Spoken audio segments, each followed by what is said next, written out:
This is a long overdue review for Superman Earth 1. Obviously you know who wrote this, JMS, and Shane Davis did the art. I've been putting off doing this review for the main reason why I've been putting off doing anything. I've been real busy, or at least kind of distracted. It's hard to get ambition to do a lot. I don't know if I'm going to really be saying anything that's new. Every review I've seen really covers everything I think about it. It's great. I'm just gonna say it here, like everyone else who's read this. It's amazing. I was kind of lucky to get it. It's because when it first came out, it kind of sold out real fast, and they kind of ran quickly for that next printing. First thing I want to say is this is a wonderful retelling of the origin, but my main thing with it is, and it's a complaint I've been hearing, is this came out literally right after Secret Origins ended, which was a miniseries that Gary Frank and Jeff Johns, who are doing Batman Earth 1, did. This, again, is an origin retelling, but this is to suit this version. They're kind of starting a new, I hesitate to say Ultimate Universe, because I don't see that at all. One thing I hear is, I hear some people have said that this totally changes things up, but I don't really see that at all. All the characters are honestly the same as they are in their regular DC counterparts. Superman's the same. He's different at the beginning, well, because they explain that. He's in his 20s, he's not really sure what to do with his life. I mean, that makes perfect sense. At least in my eyes, it makes a lot of sense.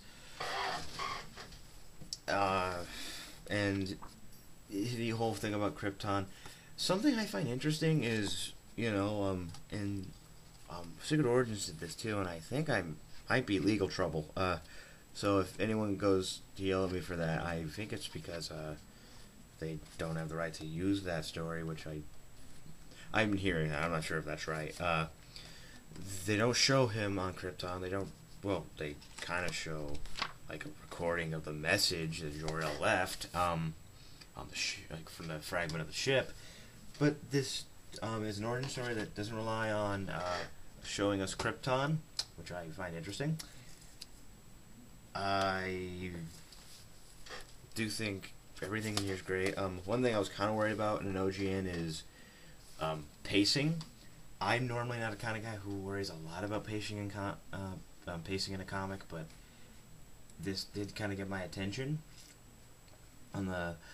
because in trades, I'm kind of used to watching the issue stop and then the next one kind of build back up from the build up it was going with previously. I noticed that, and the pacing in here is good. The story moves along easy enough so you can catch up. They don't do anything. Anything that's brought up is brought up in a nice paced order. I'm saying pace too much. And I like it. The villain in here, because they created a new villain, I honestly think this is just JMS thinking he doesn't want to make. He wants to add in something new. Like, he doesn't want to make this too. Doesn't want too much of the regular DC universe, because this was something I think they were doing for people who've never read Superman. Which I do suggest people who don't read comics too much read this, give this a shot, because it's an interesting retelling of the origin. And I like how he's connected with Krypton. I think this is good. I like his reason for becoming Superman. I just love the mentalities of all the characters. Nothing's extremely different. Perry's still kind of loud, obnoxious, and though wise. Jimmy, I like his reasoning for his why he does what he does. He believes that people know the truth, and he's willing to risk his life so people can hear the truth. The art in here is amazing.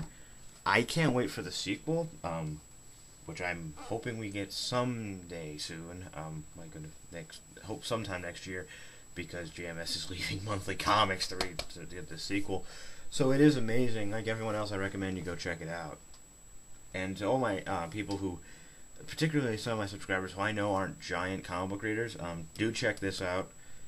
It is a wonderful retelling of the story. You don't need anything else because it's the first book. It clears up everything. Even if you're a fan of Superman, it's an interesting retelling.